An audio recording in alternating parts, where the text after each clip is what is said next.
وَإِذَا طَلَّقْتُمُ النِّسَاءَ فَبَلَغْنَ أَجَلَهُنَّ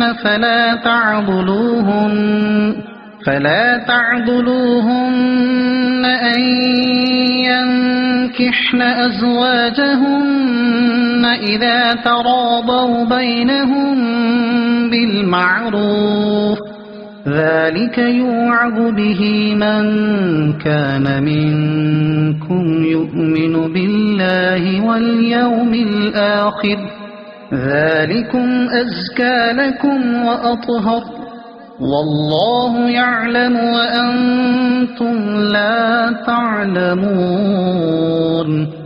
ترجمہ: اور جب تم عورتوں کو طلاق دو اور ان کی عدت کی مدت پوری ہو جائے تو اے عورتوں کے والیوں، انہیں اپنے شوہروں سے نکاح کرنے سے نہ روکو جبکہ آپس میں شریعت کے موافق رضامند ہو جائیں۔